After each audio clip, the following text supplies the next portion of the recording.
이 책은 우리 주변의 차별에 대해 일깨워준 책인데요. 혹시 읽으면서 알게 된 차별이 있으신가요?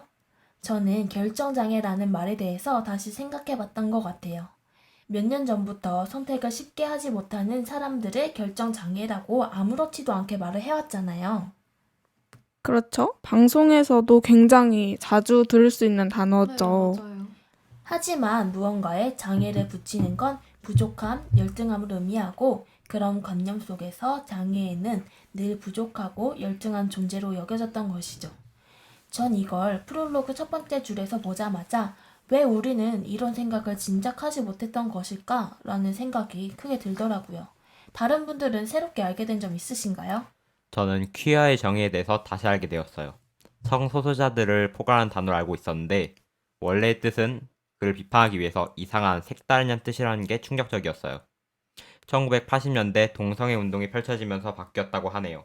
전 사람들이 서로 좋아한다면 그게 남에게 피해를 주진 않기 때문에 성소수자들은 불합리한 차별을 받는단 말이 맞는 것 같아요. 전 스스로 제가 성소수자들을 되게 존중하는 사람이라고 생각했는데 제가 사용했던 퀴어라는 단어에 차별이 있을 줄은 몰랐네요. 근데 차별이라기보다는 오히려 그 성소수자 분들이 조금 부정적인 뜻을 가진 퀴어라는 단어를 하면서 그 부정적인 단어들을 긍정적으로 바꾸려는 그런 노력도 보이니까 꼭 단어 자체가 나쁘다고만 할 수는 없는 것 같아요. 저는 페미니즘에 관심이 많아요. 그래서 페미니즘에 대해서 짧게 언급해 볼게요. 일단 현대사회에서는 아무래도 여성이 약자잖아요. 그래서 페미니즘에 대해서 여성이 남성보다는 호의적인 태도를 취하고 남성은 조금 덜 그런 것 같더라고요. 그렇죠. 모든 사람이 그렇지는 않지만 대체로 그렇죠. 경제학에서는 개선된 정도가 같더라도 강자는 개선된 것이 자신에게 손실이다라고 받아들인대요. 이득보다 손실을 더 크게 받아들이는 현상을 손실회피 경향이라고 하는데 차별이 개선되는 상황에서도 이 현상이 작용하는 것 같아요. 그래서 강자인 남자가 페미니즘에 대해서 오히려 부정적인 인식이 좀 강하게 된 거죠. 부정적인 인식이 강해진 또 다른 이유는 페미니즘 단어의 정의, 해석이 변질되어서인 것 같아요. 페미니즘은 성별로 인해 발생하는 정치, 경제, 사회, 문화적 차별을 없애야 한다는 견해인데 지금 우리 사회의 페미니즘은 변질되지 않았나 싶네요. 제 생각도 마찬가지예요. 사실 페미니즘이라고 하면 여성 우월주의라고 생각하는 경향이 많더라고요. 그게 아닌데도 말이죠. 맞아요. 맞아요. 페미니즘의 지향점은 양성평단 사회를 만드는 것인데 워머드나 메갈처럼 페미니즘의 탈을 쓰고 여성 우월주의를 외치는 사람들에 의해 부정적 인식이 강해진 것 같아요.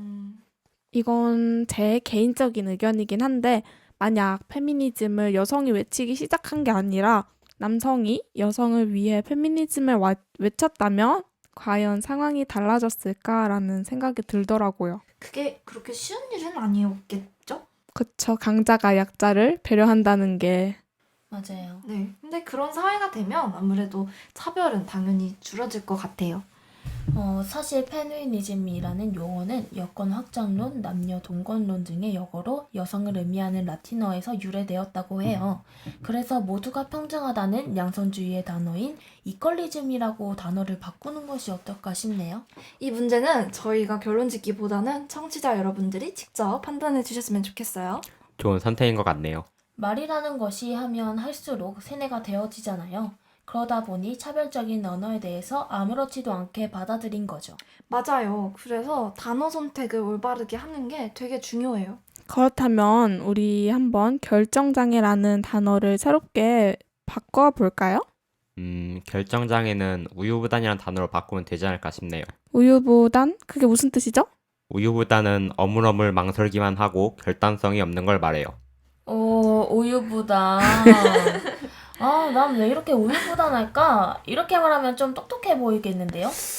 굉장히 좋은 것 같네요. 저도 네. 앞으로 우유부단이라는 말만 써야겠어요. 네. 또 법이나 제도로 차별을 줄이는 것도 굉장히 중요한 것 같아요. 이렇게 단어를 바꾸는 걸로 하나하나씩 실천하는 것도 중요하지만 그쵸. 법이 가장 강력한 것이기 때문이죠. 그런 차별을 없애기 위해 여러 가지 제도를 시행하고 있지만 일부 사람들은 이에 대해 역차별이라고 주장하기도 하죠. 역차별은 차별당한 쪽을 보호하기 위한 방법이 너무 강해서 역으로 반대편이 차별받는 경우이죠. 그렇다면 예시로는 뭐가 있을까요? 저 아는 거 있어요. 미국에서 시행하는 제도인 어퍼머티브 액션이라는 건데요. 이거 대학교에 들어갈 때 미국 흑인과 히스패닉들은 소수 민족이기 때문에 추가점을 더 얻을 수 있는 제도입니다. 성적이 더 높은 사람인데 이 제도로 성적이 낮은 흑인과 히스패닉들한테 밀릴 수도 있는 제도거든요. 미국에는 이 제도에 대한 찬반 양론이 팽팽합니다. 저는 역차별에 대한 또 다른 견해를 제시하고 싶은데 이미 특권을 누리고 있는 그런 다수자가 특권을 가지지 못한 소수자에 대한 이제 도움을 하겠다 이러니까 이걸 부정적으로 인식하고 오히려 역차별이라고 주장하는 경우도 있잖아요. 예를 들어서 여성 인권 신장 운동을 남자들이 이렇게 하는 거 역차별 아니냐라고 주장하는 것처럼요. 근데 실제로는 여전히 여성의 권리가 부족하잖아요. 애초에 역차별이라는 단어가 생긴 것 자체가 전 좀 슬픈 것 같아요. 그쵸. 차별받았던 사람들의 아픔이 어떤 것인지 제대로 공감하지 못했기 때문에 생긴 부정적인 감정이잖아요. 역차별이 이렇게 생각하면 아닌 것 같은데 저렇게 생각하면 맞는 것 같고 그렇네요. 상황에 따라 적절하게 대처하는 게 가장 중요한 것 같아요. 저도 그게 맞다고 생각해요. 역차별의 강도가 얼마나 큰지 작은지에 따라 생각해야 할 것 같습니다. 혹시 이 책을 보고 떠올랐던 책이나 영화가 있을까요? 저는 최근에 학교 과제로 그린북이라는 인종차별 영화를 보게 되었는데요. 보통의 인종차별 문제를 그린 영화들은 자극적인데 이 영화는 비교적 잔잔하게 문제를 끄집어내는 게 좋았어요. 저는 반면에 되게 자극적인 영화를 좋아하거든요. 그래서 인종차별을 주제로 다룬 겟아웃이라는 영화를 추천할게요. 사실 이거는 줄거리를 말하는 게 의미가 없는 게 예고편을 보셔도 감이 안 올 거예요. 근데 끝까지 보고 나면 되게 여운도 강하고 인종차별이 가지는 문제에 대한 굉장한 여러 가지를 담고 있어서 저는 다 보고 나서도 굉장히 인상 깊었어요. 저희가 5년 동안 이렇게 모임을 하면서 난민에 대해서 읽은 책도 있지 않았나요? 제임스님? 그쵸, 저희 어느 날 난민이라는 책을 읽었잖아요. 네. 또 나 빼고 3개월 하신 그렇네요. 이불님은 이해하지 못하는 책인데 네. 저는 이 책을 읽으면서 사실 어느 날 난민이라는 책이 간단하게 말하자면 난민센터가 들어오는 걸 주민들이 반대하는 그런 내용을 가진 책인데요. 사실 저희가 혐오시설이라고 하죠. 네. 쓰레기 매립지, 뭐 난민센터 이런 것을 어쨌든 지어야 하는 시설인데 나만 아니면 된다. 내 주인은 일단 싫다라는 생각이 좀 슬픈 것 같네요. 네.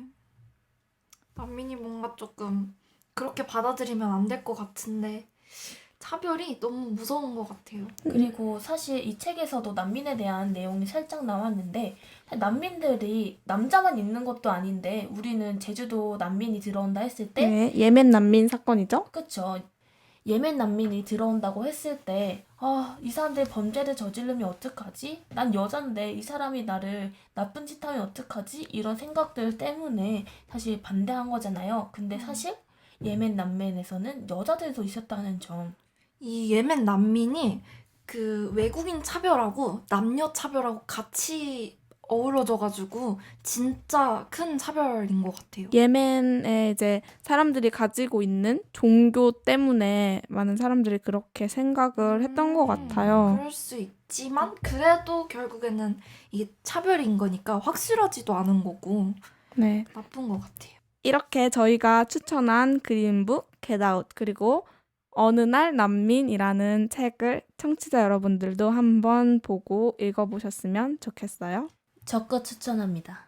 그 정도인가요? 네. 확실히 재미있다. 네. 네. 생각보다 우리 사회에는 차별도 많고 우리는 그거를 너무 모르고 지나쳐온 듯해요. 학교에서도 수준별 수업으로 무언의 차별이 있고 사회에서도 성차별, 외국인 노동자 차별, 동성애자 차별, 그리고 되게 차별이 많잖아요. 제가 경험한 차별도 되게 많거든요. 너는 무슨 여자애가 그렇게 쩍벌하고 왔냐. 진짜 보기 나쁘다. 아, 쩍벌이 잘못된 거긴 하지만 그 앞에 여자애가라는 그런 수식어도 기분 나빴고 저희가 아직 뭐 취업을 하거나 그러진 않았지만 여상사한테는 조금 뭐 커피 타오라든지 이런 잡일을 시키는 경우도 여전히 있다고 해요. 저는 많이 바뀐 줄 알았는데 그런 면에서는 아, 사회가 더 빨리 바뀌어야겠구나 라고 느꼈죠. 저는 이번 책을 읽으면서 정말 소름이 많이 끼쳤어요. 소름이요? 네. 왜요? 미처 저도 몰랐던 제 행동을 너무 많이 담고 있어서 진짜 온몸에 소름이 장난이 아니었답니다. 그 부분 인정합니다. 저는 이 책에 나온 말을 인용하고 싶은데요. 차별은 생각보다 흔하고 일상적이다.